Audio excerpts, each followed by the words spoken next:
generated showed that it was an over $500 million business in BC. So we can share that with you guys. That would be It's awesome. it's a hardcover document that we take with us, and it helps us to show the importance of freshwater fishing in BC. Can we separate? Yeah, so it's based off of the National Sport Fishing Survey, and so it gets broken down by region. So it'll be the lower mainland regions. Oh.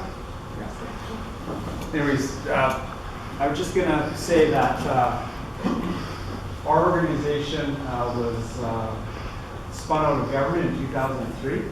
It's been, over a dozen years where we've operated, and this year, up until now, we've struggled. We've done okay. We've become quite efficient. This year, we worked with government closely, and got our funding model corrected, and Mike's going to talk about that in his presentation. So I'll just let Mike take over the floor. Excellent, thanks Tim. So Tim's our VP operations, and again, my name's Mike, and I'm the Sport Fishing Development Coordinator. Also not wearing a society hat today, but we have a couple other society employees kind of mixed in the crowd today. Steve Arnold's our hatchery manager at Fraser Valley, and Dean Worrell is our assistant hatchery manager at Fraser Valley. Steve Olson, our senior fish culturist at Fraser Valley. So we got a few different faces here in the crowd today. Tim, do you mind doing that? What's that? And some retirees. We got Nick is still actually one of our sport fishing advisors, of course. So Nick's one of our eyes and ears out on the water almost every day. So awesome. You got that today. So I'm just going to do a little overview for you guys that aren't familiar of who the Freshwater Fisheries Society is and our role. In terms of fisheries, it can be a little confusing. The Freshwater Fisheries Society's role, and sometimes people just get a little confused about our role versus the provincial government and Department of Fisheries and Oceans and the different user groups. So I'll explain a little bit about that. And go over a little bit this new funding agreement that we recently reached. Some really exciting news and some new opportunities that really is for the benefit of you, the angler, and the different users. And the implications of that funding, and basically just a summary of the current projects that, this is a really quick turnaround, right? This we just finished up negotiations, I don't know, how long was it, like a few weeks ago, a month ago now? April 1st, and yeah, we got some projects already underway that are going to be taking place this year. So these are on-the-ground projects that will have a direct impact and results in years to come. All right. So as Tim mentioned, we are a nonprofit society that was established in 2003. Prior to that, we were the fish culture section for the ministry. So we deliver fish culture service through stocking program. And as a nonprofit, the last 12 years, our business has expanded a little bit from just fish culture and the stocking program. So primarily stocking lakes, also partnering with the federal government to stock steelhead. We're not responsible for salmon. But it's expanded a little bit to do some other research as well as sport fish development and marketing. So we're quite active in actively promoting sport fishing through some of our on-the-ground outreach programs, like you've probably heard about, like our Learn to Fish program and Raw Loan program and programs like that. So our core mandate is really to conserve and enhance the freshwater fisheries resource for the benefit, again, of the angling public. So that's what we're here for.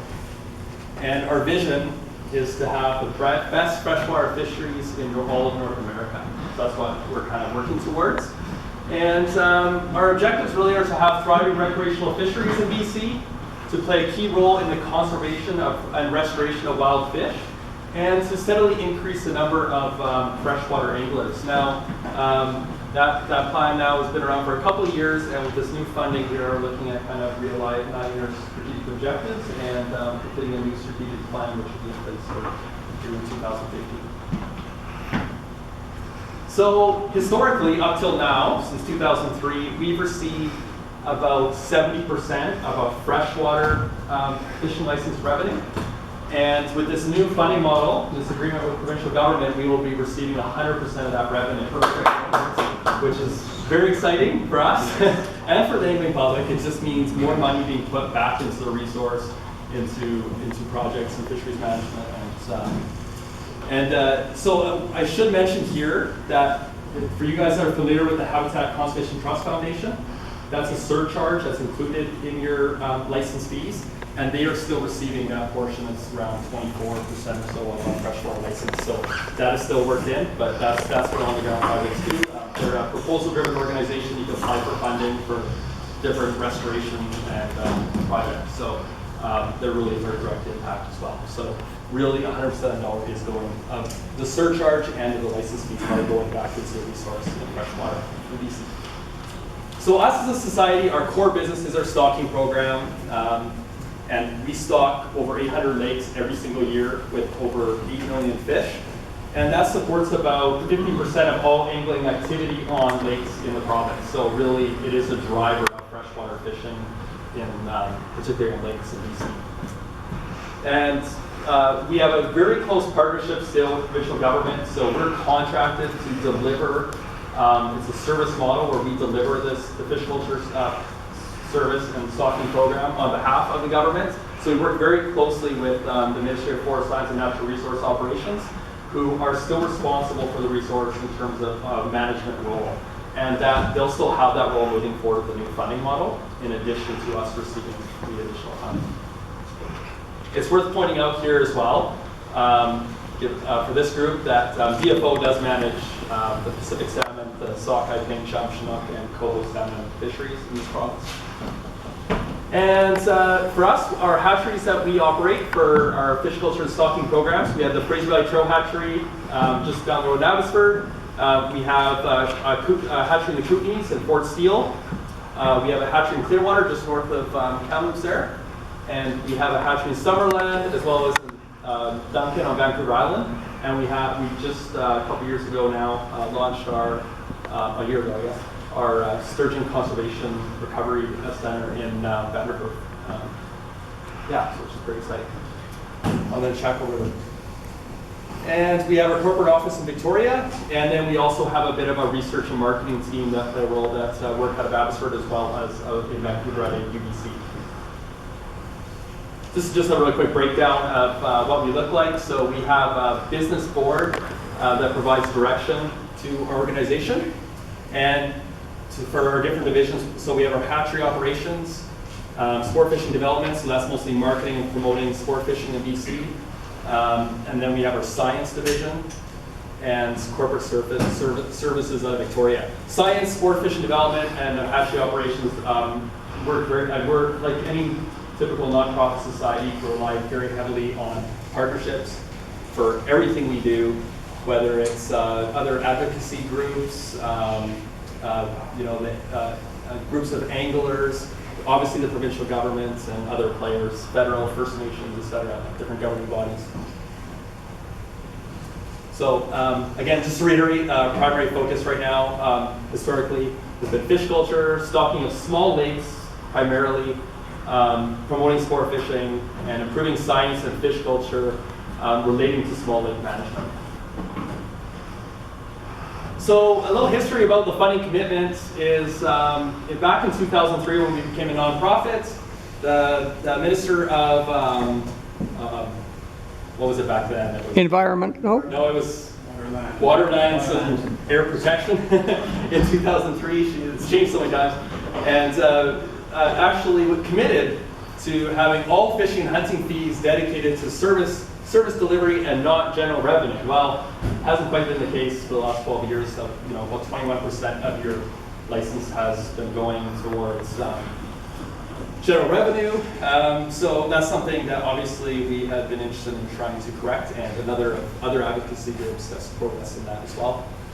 And it was actually just in the last election here is when it all kind of really turned around for us. Is in the BC Liberals campaign, the minister's mandate letter actually listed that 100% of fishing license revenue would be provided to the Freshwater Fisheries Society of BC for conservation purposes for 2015-16. And that shortly after the election is when we began negotiations on a contract on what that new funding model would sort of look like. So currently, or prior to the funding, the license revenue, our component worked out to roughly $7 million. And that does not include our basic infrastructure and conservation services that we deliver. And with the new funding, it's quite substantial. That's going to be up to close to around $10 million. I'll show you a little breakdown of how we get that revenue approximately. And exactly where primarily that money is going to be going. Oh, it's pretty small, but you can basically see that, basically in 2000, using 2014 licensing data, our society was getting approximately 7 million. That's up to 10. About 5, or looking at the new funding, about 7 million is coming from basic licenses. Another 700,000 is coming from classified waters, and about just under 1.5 million is coming from conservation surcharges. So that's your salmon stamp, steelhead stamp, etc., Shuswap, rainbow and char, etc. And salmon as well. Just looking at the salmon specifically, salmon tags alone are generating about $800,000 in revenue to Freshwater Fisheries Society BC annually. So it is a significant source of revenue as well. And that's just looking at steelhead, so it's about $500,000 to our organization as well. So under the new funding commitments, it's really a huge opportunity for us in our organization, as well as the ministry, our main key partner in the provincial fisheries program. So we really want to build more effective fisheries management in this province and invest and develop in priority recreational fishing opportunities and advance the enhancement of science and management practices. So what that kind of looks like on the ground is, go for it, yeah. Oh yeah, okay. That the majority of this funding is going to be to fund the 3 committees. So building on the success, we've had a successful Small Lakes Committee for a number of years, where those projects submitted are funded for to enhance small lake fisheries for BC, for the benefit of the public.